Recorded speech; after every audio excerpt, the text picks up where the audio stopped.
Hello everyone, welcome to my YouTube channel TSC the science classes. आज हम इस video में चैप्टर नंबर 8 क्लास 8 साइंस का हम स्टडी करेंगे, जो कि है सेल स्ट्रक्चर एंड फंक्शन। इस चैप्टर में हम पढ़ेंगे कि सेल होता क्या है, सेल का स्ट्रक्चर क्या है और जो सेल के जो कंपोनेंट्स हैं उनका फंक्शन क्या है। ठीक है, तो हम स्टार्ट करते हैं हमारा चैप्टर नंबर 8। तो ध्यान दीजिए कि आपने देखा होगा कि कि हमारे चारों तरफ हमारे पास लिविंग और नॉन लिविंग थिंग्स दोनों हमारे एग्जिस्ट करते हैं।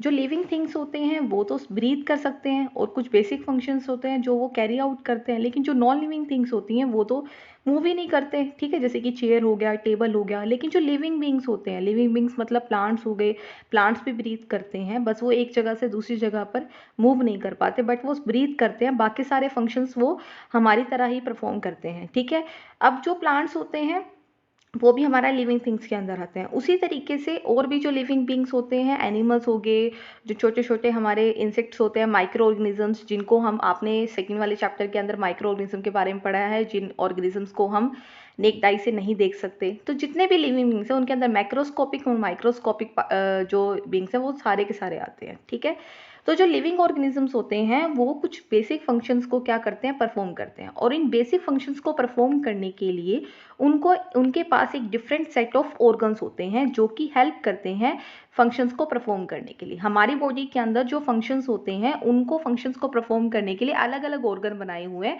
और उनका जो फंक्शन है जो उनको परफॉर्म करना है वो स्पेसिफाई है। फॉर एग्जाम्पल, जैसे कि हम सांस लेते हैं तो हम नोज से सांस ले रहे हैं। ठीक है, हम सुन पाते हैं तो हम कानों से सुन पा रहे हैं। ठीक है, तो इस तरह से हमारी जो हमारा हार्ट है वो हमारी पूरी बॉडी के अंदर ब्लड को क्या करता है, पंप करता है। तो ये हमारा पूरा सिस्टम है जिसकी हेल्प से क्या हो रहा है कि हमारी बॉडी के अंदर जो एक्टिविटीज है वो परफॉर्म हो रही है। ठीक है, लेकिन हमारे पास एक क्वेश्चन अराइज होता है कि जब भी कोई लिविंग ऑर्गेनिज्म जब बनना शुरू होता है, जब वो बनना स्टार्ट हुआ है, तो स्टार्टिंग में क्या था, सबसे पहले क्या आया। ठीक है, तो वहां जो सबसे पहले हम जो एक बेसिक यूनिट मानते हैं लिविंग ऑर्गेनिज्म की, वो होती है सेल। वो क्या होती है, सेल। तो जो सेल है वो एक structural and functional unit of life होती है। क्या होता है, what is cell? Cell is a structural and functional unit of life. ठीक है, देखिए आप सेल को किससे कंपेयर कर सकते हैं, ब्रिक से कंपेयर कर सकते हैं। देखो, जैसे हमें कोई भी बिल्डिंग बनानी होती है, ठीक है, या कोई भी घर बनता है जब, तो घर बनने से पहले या बिल्डिंग कोई भी बिल्डिंग बनती है, तो जब वो बनती है तो सबसे पहले क्या होता है, एक ब्रिक रखी जाती है, फिर एक दूसरी ब्रिक, फिर तीसरी, उनकी एक रो बनती है, फिर एक रो के ऊपर दूसरी रो आती है ब्रिक्स की, फिर तीसरी, ऐसे करते करते एक वॉल तैयार हो जाती है, फिर एक वॉल से दूसरी वॉल, तीसरी, फिर ऐसे एक रूम बनता है, फिर एक रूम से दूसरा रूम, ठीक है, तीसरा रूम। ठीक है, तो इस तरीके से क्या होता है, एक पूरी बिल्डिंग या पूरा घर तैयार हो जाता है। तो सबसे पहले क्या हुआ, ब्रिक, जो ब्रिक थी वो सबसे पहले स्टार्ट हुई थी कि सबसे पहले एक ब्रिक रखी, फिर दो ब्रिक, तो जो ब्रिक हो गया वो एक क्या हो गया, वो एक तरह से क्या होगा कि बिल्डिंग को बनाने के लिए जो सबसे स्मॉलेस्ट यूनिट हमने यूज की वो ब्रिक है। उसी तरह से इन द सेम वे अगर हम लिविंग ऑर्गेनिज्म को देखें, जब उनकी बॉडी तैयार होती है तो जो सबसे पहले स्टार्ट जहां से होता है वो एक सेल से होता है। ठीक है, तो सेल को आप कंपेयर कर सकते हैं ब्रिक्स के साथ। ठीक है, अब देखिए आगे डिस्कवरी ऑफ सेल के बारे में कि जो डिस्कवरी ऑफ सेल है वो क्या है। ठीक है, डिस्कवरी ऑफ सेल, जो सेल की डिस्कवरी है सबसे पहले रॉबर्ट हुक ने की थी 1665 में रॉबर्ट हुक ने की थी। और उसने कैसे मतलब जो डिस्कवरी थी वो कैसे की, he observe slices of cork under a simple magnifying device. उसने क्या किया था, जो कोर्क होता है, कोर्क क्या होता है हमारे पास, कोर्क हमारे पास है जो हमारे कोई पेड़ होता है उसका जो बार्क होता है, बार्क का मतलब जो कोई पेड़ है उसका जो तना का कोई एक हिस्सा, एक छोटा सा स्लाइस लिया, उसको कोर्क बोला गया है। उस कोर्क को एक simple magnifying device magnifying device की हेल्प से देखा गया है। मैग्नीफाइंग डिवाइस क्या होता है, मैग्नीफाइंग डिवाइस एक ऐसा डिवाइस होता है जो छोटी छोटी चीजों को बहुत बड़ा करके हमें दिखाता है। ठीक है, तो उसने क्या किया, थिन स्लाइसिस ऑफ कोर्क लिया और उसको माइक्रोस्कोप के अंदर देखा। माइक्रोस्कोप एक ऐसा इंस्ट्रूमेंट है जो जो बहुत बहुत माइक्रोस्कोपिक जो पार्टिकल्स, माइक्रोस्कोपिक जो ऑब्जेक्ट्स होते हैं उनको देखने के काम आता है, जिनको हम नेक्ड आई से नहीं देख सकते। ठीक है, तो उसने क्या नोटिस नहीं किया, उसने देखा कि जब उसने माइक्रोस्कोप के अंडर उन थिन स्लाइसेस ऑफ कोर को देखा तो उनको क्या दिखाई दिया, उनको ये वाली जो पिक्चर है वो ऐसी दिखाएगी। यानी उस कोर को जब रखा गया माइक्रोस्कोप के नीचे तो उसको ऐसी पिक्चर दिखाई गई। और इस पिक्चर में क्या देखा उसने, उस पिक्चर में देखो यहाँ पर आप इस डायग्राम के अंदर देखिए, इस फिगर के अंदर देखिए 8.1 कोर्क सेल, ये जो आपको अंदर कुछ यहाँ पर कुछ कंपार्टमेंट्स नजर आ रहे हैं, छोटे छोटे बिल्कुल कंपार्टमेंट्स नजर आ रहे हैं हर जगह पर। तो ये जो छोटे छोटे कंपार्टमेंट्स कोर्क स्लाइस में जो देखे गए अंडर द माइक्रोस्कोप की हेल्प से, तो ये जो छोटे छोटे कंपार्टमेंट्स थे इनको बोला गया सेल। इनको क्या बोला गया? सेल। तो जो रॉबर्ट हुक था 1665 में जो उसने ऑब्जर्व किया था, सबसे पहले रॉबर्ट हुक ने ऑब्जर्व किया। कब किया? 1665 में। उसने कोर्क का यूज किया था, उसको माइक्रोस्कोप के अंडर रखा और उसने ऐसे छोटे छोटे कंपार्टमेंट्स देखे। तो उसने यही बोला जो ये कंपार्टमेंट्स है ये इन्हीं को उसने क्या नाम दिया? इन्हीं को इन्होंने सेल का नाम दिया। Is it clear? अब देखिए उन्हें बोला कि जो ये बॉक्स है इसमें आपने देखा होगा कि इसमें जो एक बॉक्स है वो दूसरे बॉक्स से किसी ना किसी मतलब किसी एक वॉल से क्या किया गया? सेपरेट किया गया। तो उस वॉल का जो नाम होता है जो वॉल से सेपरेट किया गया है, तो उन्होंने बोला कि इस तरह से जो हर एक बॉक्स जो अलग अलग है वो सारी सेल्स है। तो हमारी बॉडी के अंदर भी सेल्स की अरेंजमेंट इसी तरीके से होती है। ठीक है, आगे जो सेल्स ऑफ लिविंग ऑर्गेनिज्म है could be observed only after the discovery of improved microscope. देखो जो रॉबर्ट हुक था उसने 1665 में जो कोर्क की स्लाइसिस को ऑब्जर्व किया था उसने वो डेड सेल्स को ऑब्जर्व किया था। ठीक है, लिविंग सेल्स को ऑब्जर्व नहीं किया था। उसने बोला था कि अगर आप लिविंग जो बींग्स है मतलब जो लिविंग बींग्स हैं, लिविंग ऑर्गेनिजम्स हैं, जो लिविंग सेल्स हैं उनकी सेल्स को आप ऑब्जर्व तभी कर सकते हैं जब कोई इंप्रूव्ड माइक्रोस्कोप आएगा। इंप्रूव्ड माइक्रोस्कोप का मतलब कि जो पहले माइक्रोस्कोप रॉबर्ट हुक ने यूज किया था उसमें थोड़ा सा और इंप्रूवमेंट की जरूरत थी, क्योंकि वो बिल्कुल क्लियरली पिक्चर नहीं दिखा पा रहा था। क्योंकि जो उसने छोटे छोटे कंपार्टमेंट्स देखे थे वो जिनको उन्होंने सेल का नाम दिया था, उस सेल के अंदर भी बहुत सारे कंपोनेंट्स होते हैं जो कि उस माइक्रोस्कोप की हेल्प से नहीं देखे जा सकते थे। ठीक है, तो उसने इसीलिए बोला कि हमें माइक्रोस्कोप में कुछ इंप्रूवमेंट लाने की जरूरत है ताकि वो और बहुत छोटे छोटे कंपोनेंट्स को, यानी जो सेल के अंदर जो कंपोनेंट्स प्रेजेंट होते हैं उनको भी अच्छी तरह से मैग्नीफाई करके दिखाई। ठीक है, तो उसके बाद कम से कम 150 ईयर्स तक रॉबर्ट हुक के ऑब्जर्वेशंस को ही स्टडी किया गया, उसको ही माना गया। उसके बाद लेवन हुक आया जिन्होंने फिर लिविंग सेल्स के ऊपर क्या किया था? उन्होंने फिर उसको माइक्रोस्कोप को इम्प्रूव किया। मतलब काफी साल लगे देखो माइक्रोस्कोप को इम्प्रूव करने में।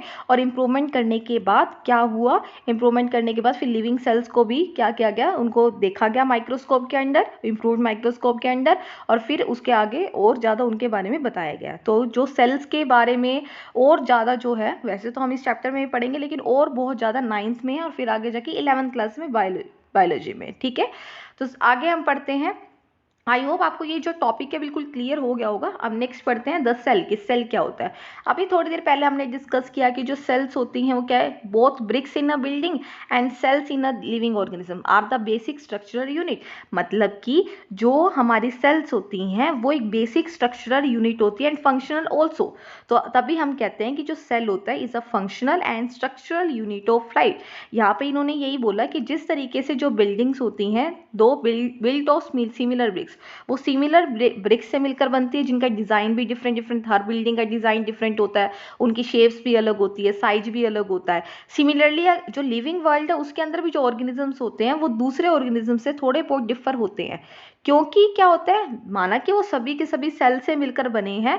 और जो सेल्स होती है लिविंग ऑर्गेनिजम्स के अंदर वो कॉम्प्लेक्स लिविंग स्ट्रक्चर होता है उनका, अनलाइक नॉन लिविंग ब्रिक्स के अंदर। ठीक है, तो जो सेल्स होती हैं वो भी हमारी जो बॉडी के अंदर क्या होती हैं? सेल्स प्रेजेंट होती हैं, लेकिन जो नंबर ऑफ सेल्स होते हैं वो किसी में ज्यादा होते हैं किसी में कम होते हैं। ठीक है, हाँ, जो लिविंग ऑर्गेनिजम्स होते हैं उनके अंदर millions of and trillions of जो सेल्स है वो प्रेजेंट होती है। ठीक है, तो जो हमारी जिस तरीके से ब्रिक जो होती है, जो ब्रिक होती है वो एक बिल्डिंग या किसी हाउस की क्या होती है? वो एक स्ट्रक्चरल यूनिट होती है। मतलब कि जब आप उसका स्ट्रक्चर तैयार करना चाहते हो तो सबसे पहले एक ब्रिक लगाते हो, फिर दूसरी, फिर तीसरी। उसी तरीके से जब एक लिविंग ऑर्गेनिज्म की बॉडी तैयार होती है तो स्टार्टिंग में सबसे पहले एक सेल आती है, फिर उस सेल से आगे बढ़ना शुरू होता है। ठीक है, फिर एक लिविंग ऑर्गेनिज्म तैयार होना स्टार्ट होता है। ठीक है, अब आगे देखिए ध्यान से।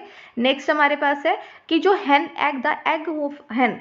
देखिए ध्यान से, आप यहाँ देखिए एक बार पहले इसे पिक्चर में देखिए। इस पिक्चर में एक ब्रिक वॉल दिखा रखी है आपको। देखिए ये ब्रिक की वॉल है, जो वॉल तैयार कर रखी है ईंटों से। और ये अनियन पील है कि अनियन को माइक्रोस्कोप के अंदर, अनियन की छोटी पील लिया, उसको माइक्रोस्कोप के अंदर देखा तो देखो आपको छोटे छोटे कंपार्टमेंट्स नजर आ रहे हैं। तो ये आपको माइक्रोस्कोप के अंदर, तो आप इसे इन दोनों पिक्चर्स को कंपेयर कर सकते हैं। तो इसीलिए ब्रिक को किससे कंपेयर किया गया? सेल से कंपेयर किया कि सेल एक लिविंग ऑर्गेनिज्म का structure and functional unit of life है, और जो ब्रिक है वो किसका है, जो ब्रिक होता है, एक ब्रिक जो होता है वो किसी बिल्डिंग या किसी हाउस का क्या होता है, स्ट्रक्चर यूनिट होता है। तो दोनों स्ट्रक्चर है, ठीक है। आगे स्टडी करते हैं कि जो एग होता है हैन का रिप्रेजेंट सिंगल सेल, ये एक सिंगल सेल होता है जो हैन का एग होता है, लेकिन ये इतना बड़ा होता है कि जिनको हम अनएडेड आई से देख सकते हैं, मतलब सिंपल आपको उसका सेल नजर आ जाता है जो हैन का क्या होता है, एग होता है। लेकिन जो और सेल्स होते हैं जैसे कि हम हैं, हमारे जो सेल्स हैं आपको यूं अनएडेड आई से यानी नेक्ड आई से नहीं देख पाते।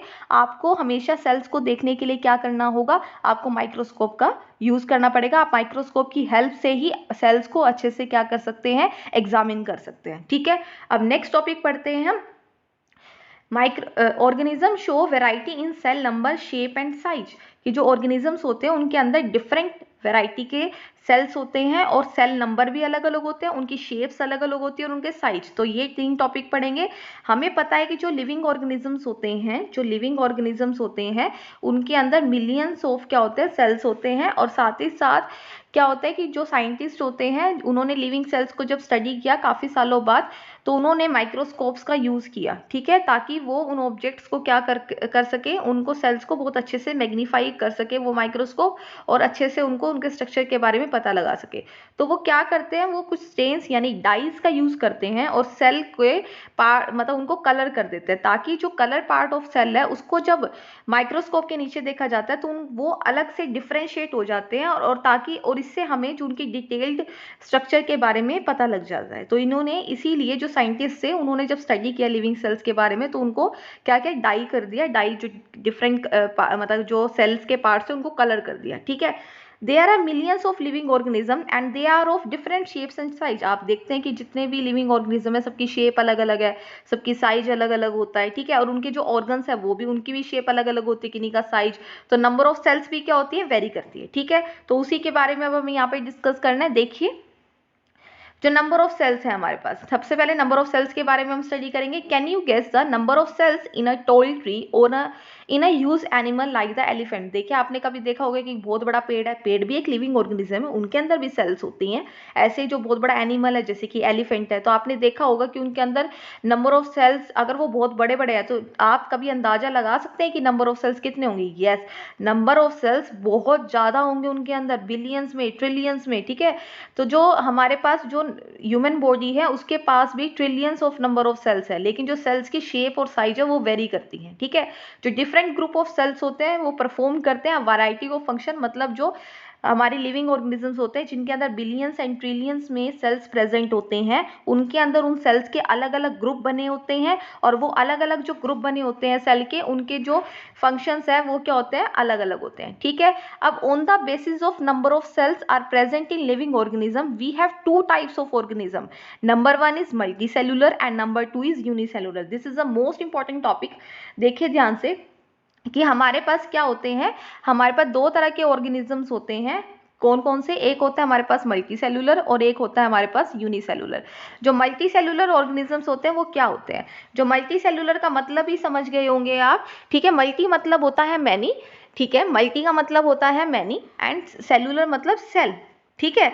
तो यानी वो ऑर्गेनिज्म जिनके अंदर मोर देन 1 सेल प्रेजेंट होती है, वो ऑर्गेनिज्म जिनके अंदर क्या होता है, मोर देन 1 सेल्स प्रेजेंट होती है, ऐसे ऑर्गेनिजम्स को हम मल्टी सेल्यूलर ऑर्गेनिजम्स कहते हैं, ठीक है। जैसे कि ह्यूमन बॉडी होती है, ह्यूमन जो है हमारे अंदर क्या होता है, हमारे अंदर जो है हम मल्टी सेल्यूलर ऑर्गेनिज्म है, हमारे अंदर बिलियंस ट्रिलियंस ऑफ जो सेल्स है वो प्रेजेंट होती है। तो organism which are made up of more than 1 cell, उसको हम मल्टी सेल्यूलर ऑर्गेनिज्म कहते हैं।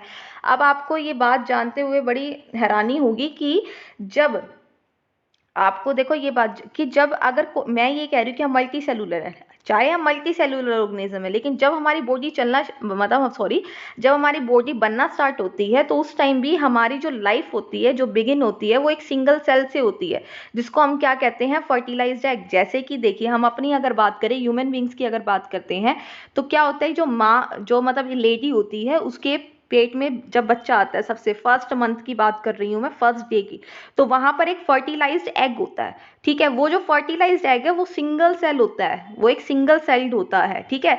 फिर धीरे धीरे जैसे जैसे टाइम बीतता चला जाता है तो यही जो फर्टिलाइज्ड एग होता है वो मल्टीप्लाई होता है, ठीक है। And the number of cells increases, और धीरे धीरे जैसे जैसे टाइम बीतता है तो नंबर ऑफ सेल्स इंक्रीज होती चली जाती है।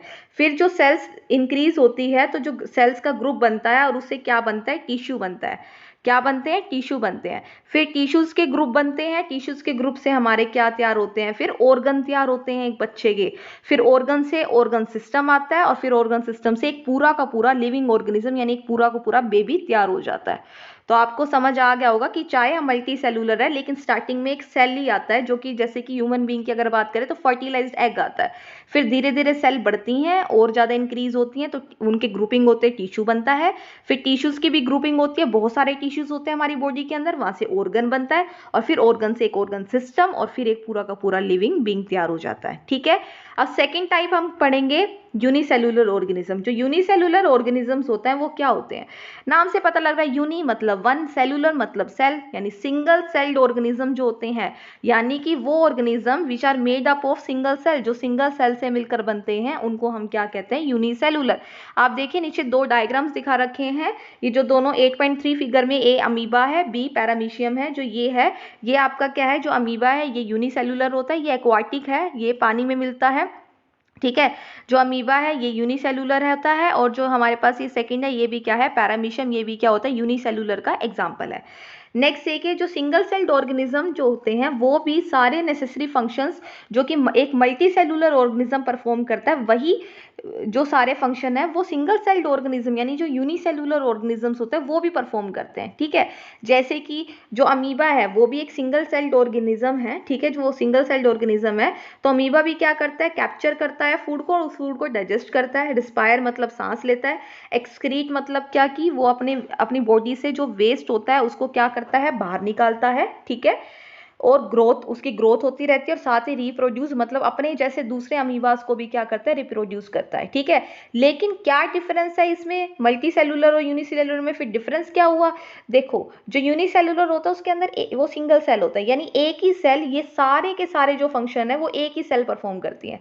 लेकिन मल्टी सेलुलर के अंदर क्या होता है, ये सारे फंक्शन मल्टी सेलुलर यानी हमारे अंदर भी होते हैं, लेकिन हमारे अंदर डिफरेंट ग्रुप्स बने होते हैं सेल्स के, वो इनका काम, वो ये डिफरेंट टाइप्स ऑफ जो सेल्स, डिफरेंट ग्रुप्स ऑफ जो सेल्स बनी हुई है वो इस तरह के फंक्शंस क्या करते हैं, परफॉर्म करते हैं, मतलब अलग अलग। लेकिन यूनिसेलुलर के अंदर एक ही सेल सारे के सारे फंक्शन को क्या करती है, परफॉर्म करती है। ठीक है। आगे देखिए, शेप ऑफ सेल।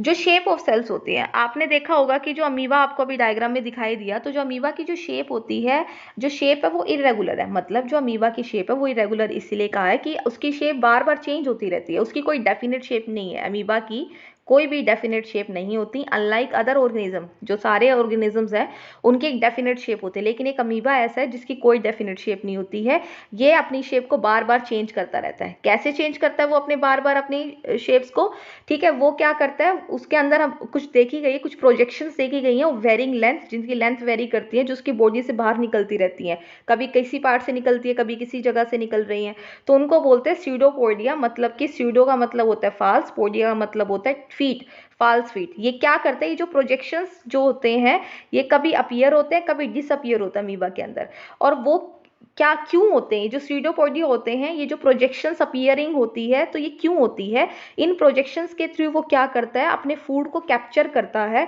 और कैप्चर करके उसे डाइजेस्ट कर लेता है। जब वो कैप्चर कर लेता है फिर वो दोबारा वो बाहर निकलता है, तो वो इस तरह से शेप होती है कि जैसे ये स्यूडोपोडिया निकाला तो यहाँ से ये जो है इस तरीके से वो क्या करेगा, यहाँ से अपने फूड को कैप्चर करेगा और उसको खा लेगा, फिर उसको डाइजेस्ट करेगा, वो एक ही सेल से होता है। तो ये स्यूडोपोडिया इस चीज में हमारी हेल्प करता है। तो इसकी शेप कुछ भी हो सकती है। ठीक है। ये बार बार अपनी शेप को क्या करता है, चेंज करता है।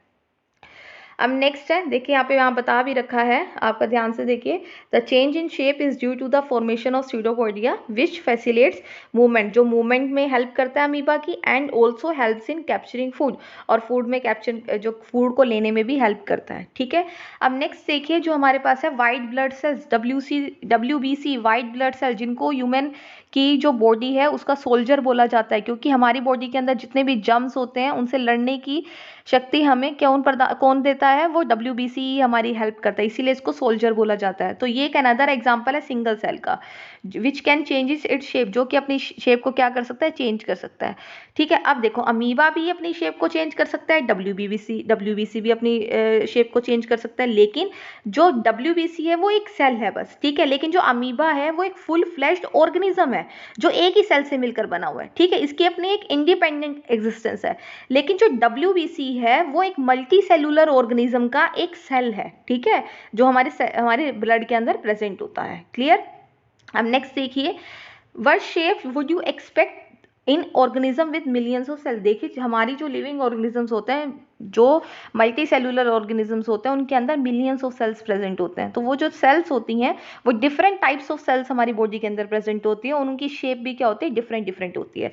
तो अब हम भी वो डिफरेंट शेप्स जो है वही स्टडी करेंगे। ध्यान से देखिए, सबसे पहले मैं आपको इन पिक्चर के थ्रू बता रही हूँ, और ध्यान से देखिए नंबर 1 हमारे पास ये है 8.4 फिगर के अंदर, वो क्या है, स्फेरिकल रेड ब्लड सेल्स। जो हमारी बॉडी के अंदर ब्लड है उसके अंदर व्हाइट ब्लड सेल्स के साथ साथ रेड ब्लड सेल्स भी होती है, जो रेड कलर का होती है, जो हीमोग्लोबिन प्रेजेंट हो जाने की वजह से ये जो ब्लड है उसके अंदर रेड कलर आता है, ठीक है। तो ये स्फेरिकल शेप की होती है। सेकंड हमारे पास ये जो बी फिगर में दिखा रखा है, ये हमारी मसल सेल्स है। ये जो मसल्स हमारी बॉडी के अंदर जो मसल्स प्रेजेंट होते हैं, उनके अंदर जो सेल्स प्रेजेंट होती हैं उनको मसल सेल बोलते हैं, और ये होती हैं, ठीक है। तो ये जो मसल सेल्स हैं वो स्पिंडल शेप की होती हैं, ठीक है। Third, the most important type of जो सेल होती है वो नर्व सेल होती है, कि हमारी जो पूरा ब्रेन है, पूरा जो सेंट्रल नर्वस सिस्टम हमारे बॉडी के अंदर, तो वो बहुत सारी नर्व सेल से मिलकर बनता है। तो नर्व सेल जो होती है, इनका काम क्या होता है, ये क्या करती है, the nerve cell receive and transfer messages, कि वो क्या करती है, पहले तो अपने इन्वायरमेंट से, अपने आसपास से रिसीव करती है मैसेज को, फिर नर्व सेल्स के थ्रू वो इलेक्ट्रिकल सिग्नल की फॉर्म में नर्व सेल से होता हुआ हमारे ब्रेन तक जाता है। ब्रेन उसको क्या करता है, उसको इंटरप्रिटेट करता है उस इंफॉर्मेशन को, उस मैसेज को, और फिर इंस्ट्रक्शन भेजता है किसकी हेल्प से, नर्व सेल्स की हेल्प से। जैसे कि मैं एक एग्जांपल देती हूँ आपको, कि जैसे हमने किसी भी गर्म चीज को हाथ लगाया है, तो अगर हमने किसी गर्म चीज को हाथ लगाया तो एकदम से हम हाथ हटा लेते हैं, क्योंकि वो हमें क्या लगती है, गर्म लगती है, ठीक है। तो ऐसा हमें कैसे पता लगा कि वो गर्म है? क्या होता है कि जब हम उसको, किसी भी गर्म चीज को क्या करते हैं, हम कभी भी, जब भी हम किसी भी गर्म चीज को हाथ लगाते हैं, तो ऐसे ही जैसे हमने हाथ लगाया, तो हमारी बॉडी के अंदर जो नर्व्स होती हैं, वो नर्व्स एक मैसेज लेती है, और वो उस मैसेज को इलेक्ट्रिकल सिग्नल्स की फॉर्म में नर्व सेल से पास होते हुए वो हमारी ब्रेन तक पहुंचता है। ब्रेन उस मैसेज को क्या करता है, इंटरप्रिटेट करता है, और वो इंस्ट्रक्शन देता है हमारे हाथों को। वो इंस्ट्रक्शन भी वो एक सिग्नल की फॉर्म में भेजता है, किसके थ्रू, नर्व सेल के थ्रू ही भेजता है, कि आपको अभी हाथ हटाना है, तो इसीलिए हम एकदम से हाथ हटा लेते हैं। तो ये पूरी प्रोसेस होती है। Is it clear? तो ये हमारा नर्व सेल के बारे में था। देखिए इसकी शेप कैसे होती है, ठीक है। अब नेक्स्ट हम पढ़ेंगे, तो ये हमारे पास डिफरेंट टाइप को जो थी शेप ऑफ सेल थी। यहाँ साथ साथ एक सेल वॉल के बारे में बताया गया है। तो सेल वॉल के बारे में हम बाद में भी पढ़ेंगे, कि जो सेल वॉल होती है वो एक एडिशनल कवरिंग होती है over the cell membrane in plant cell. अगर हम प्लांट सेल की बात करते हैं तो प्लांट सेल के अंदर क्या होता है, और अगर हम एनिमल सेल या ह्यूमन बीइंग के अंदर बात करते हैं, तो हमारे पास जो सेल होती है उसकी आउटर कवरिंग क्या होती है, आउटर कवरिंग होती है, जिसको हम क्या कहते हैं, सेल मेम्ब्रेन, जो कि एक सेल को बाहर जो इन्वायरमेंट है उससे थोड़ा बचा के रखता है, उससे उसकी मतलब उसे बचा के रखता है, ठीक है। उसको क्या करता है, जो आउटर इन्वायरमेंट है उससे बचाता है, ठीक है। उसी तरह जो प्लांट सेल है, प्लांट सेल में सेल मेम्ब्रेन तो है ही, लेकिन उसके साथ ही उसको एक स्ट्रेंथ, एक मैकेनिकल स्ट्रेंथ देने के लिए प्लांट्स को, ठीक है, वहाँ एक सेल वॉल भी प्रेजेंट होती है, ठीक है। क्योंकि जो सेल वॉल है वो इसीलिए प्रेजेंट होती है कि जो प्लांट्स होते हैं वो एक जगह से दूसरी जगह पे नहीं जा सकते, कि अगर बहुत ज़्यादा तेज तूफान या आंधी होता है तो वो जो पेड़ है या जो प्लांट्स है वो आसानी से टूट सकते हैं, ठीक है, वो खत्म हो सकते हैं। तो उस चीज से बचने के लिए क्या किया गया, जो प्लांट सेल है उनके एक सेल वॉल प्रेजेंट होती है, ठीक है। तो एक सेल मेम्ब्रेन है, तो उसके बाहर एक क्या होती है, हमारी सेल वॉल भी प्रेजेंट होती है, एक एडिशनल कवरिंग होती है over the cell membrane plant cell के अंदर, ठीक है। ये एक रिजिडिटी प्रेजेंट करती है प्लांट सेल को, ताकि वो मैकेनिकल एब्रेशन, जैसे कि जो इन्वायरमेंटल जो प्रॉब्लम्स होती है, काफ़ी आंधी तूफान आता है काफ़ी तेज, तो उनसे प्लांट सेल को प्रोटेक्ट करके रखती है, ठीक है। तो आगे हम पढ़ेंगे साइज ऑफ सेल के बारे में। अभी हमने पढ़ा नंबर ऑफ सेल्स जो होती हैं वो अलग अलग होती हैं हर एक बॉडी के अंदर, ठीक है। जो शेप ऑफ सेल्स देखा हमने कि रेड ब्लड सेल की स्फेरिकल शेप होती है, मसल सेल्स की स्पिंडल शेप होती है, नर्व सेल की शेप हमने देखी, तो ये शेप ऑफ सेल है, ठीक है। अब हम पढ़ेंगे नेक्स्ट साइज ऑफ सेल की। सेल का जो साइज होता है वो क्या होता है, देखें। The size of cell in living organism may as small as a millionth of a meter or may be as large as few centimeter। देखो कि जो साइज ऑफ सेल है वो भी अलग अलग होता है, ठीक है। कुछ सेल्स का साइज बहुत छोटा होता है और कुछ सेल्स का साइज बहुत बड़ा होता है। तो जिन सेल्स का साइज बहुत बहुत छोटा होता है तो उनको हम मेजर करते हैं इन माइक्रोमीटर, जिसको माइक्रोन भी बोला जाता है। माइक्रोमीटर क्या होता है, आप सबसे पहले इसके बारे में देखिए क्या होता है माइक्रोमीटर। मीटर एक साइज को मेजर करने के लिए, डिस्टेंस को मेजर करने के लिए यूज होता है, लेकिन अगर आप माइक्रोमीटर का देखते हैं तो माइक्रोमीटर क्या होता है, it is also a unit of for measuring which is used for measuring the small sized particle या फिर स्मॉल डिस्टेंस, बहुत स्मॉल डिस्टेंस या बहुत ज़्यादा स्मॉल साइज को मेजर करने के लिए जो आप यूनिट यूज़ करते हैं वो माइक्रोमीटर होता है। उसका जो सिंबल होता है माइक्रो का ये होता है, ठीक है। इस तरह से ये माइक्रो, देखिए ऐसे बनाइए, यू होता है ना, थोड़ा यू को ऊपर की तरफ एक थोड़ा सा लेके जाइए तो माइक्रोमीटर, इसको माइक्रोमीटर कहते हैं, ये इसका सिंबल होता है। तो माइक्रोमीटर जो होता है इसमें हम जो है स्मॉलेस्ट साइज को मेजर करते हैं, ठीक है। और जो बड़े, जिनके सेल्स का साइज बड़ा होता है उनको सेंटीमीटर में मेजर करते हैं। Is it clear? तो हमारे पास जो सबसे स्मॉलेस्ट सेल है उसका जो साइज है वो 0.1 से 0.5 माइक्रोमीटर होता है, जो कि बैक्टीरिया होते हैं, जो कि एक माइक्रो ऑर्गेनिज्म है, उसके अंदर जो उसकी जो सेल होती है वो सबसे छोटी सेल होती है और उसका साइज कहाँ से कहाँ तक लाई करता है, 0.1 माइक्रोमीटर से 0.1 माइक्रोमीटर टू कहाँ से लाई करता है 0.5 माइक्रोमीटर। तो इनके बीच में, इनका साइज होता है, इनके बीच की रेंज होती है, ठीक है। जो लार्जेस्ट सेल होती है वो जो ऑस्ट्रिच है उसका जो एग होता है उसका सेल सबसे बड़ा होता है, इसके जो साइज होता है 170 मिलीमीटर इंटू 130 मिलीमीटर, ये इसकी डायमेंशन है। आप इसको सेंटीमीटर में भी चेंज कर सकते हैं, वो 17 इंटू 13 सेंटीमीटर में आ जाएगा, ठीक है। तो ये हमारा साइज के बारे में था। अब नेक्स्ट हम पढ़ेंगे सेल स्ट्रक्चर एंड फंक्शन के बारे में, ठीक है। तो अब जो है वो हम आज इस पार्ट में, इस वीडियो में इतना ही पढ़ेंगे क्योंकि ये इतना बहुत हो गया। अब हम नेक्स्ट जो पार्ट है वो हम क्या करेंगे, नेक्स्ट वीडियो में स्टडी करेंगे, ठीक है। और साथ ही साथ एक पार्ट और है जी, इसमें ये बोला गया है कि जो साइज ऑफ सेल्स है has no relation with the size of body. ये बहुत इंपॉर्टेंट बात बताई गई है कि जो एनिमल है या प्लांट है, अगर उनका साइज बड़ा है या साइज छोटा है तो उसका कोई रिलेशन नहीं है उस बॉडी के, साइज ऑफ सेल का साइज ऑफ बॉडी से कोई रिलेशन नहीं है। देखिए आप ये देख सकते हैं कि जैसे एलिफेंट है, वो रैट है, एलिफेंट बड़ा है रैट से, तो क्या जो सेल का साइज है वो एलिफेंट के अंदर कम होगा, एलिफेंट के अंदर उस सेल का जो साइज है वो बड़ा होगा और रैट के अंदर उस सेल का साइज कम होगा, ऐसा कुछ नहीं होता। अगर हम नर्व सेल्स की बात करते हैं तो जो नर्व सेल्स है, जो साइज उसका एलिफेंट के अंदर होगा ना वही उसका रैट के अंदर होगा। मतलब जो भी सेल की आप बात करते हैं अगर वो दोनों में प्रेजेंट है, एलिफेंट में भी रैट में भी, तो साइज दोनों में सेम होगा। उसका उस बॉडी की, उस लिविंग ऑर्गेनिज्म की बॉडी के साइज पर डिपेंड नहीं करता। क्लियर? ठीक है। तो आज हम इस वीडियो में इतना ही पढ़ेंगे। आई होप आपको ये सब कुछ क्लियर हो गया होगा। अगर आपको क्लियर नहीं है कुछ भी टॉपिक तो आप कमेंट बॉक्स पे कमेंट करके मुझसे पूछ सकते हैं, ठीक है। And subscribe my channel. And अगर आपको मेरी वीडियो पसंद आई होगी तो please press the like button also. इससे नेक्स्ट पार्ट जो हम पढ़ेंगे वो हम स्ट्रक्चर ऑफ सेल के बारे में पढ़ेंगे, जो उसके पार्ट्स हैं उनके बारे में पढ़ेंगे, ठीक है। Thank you.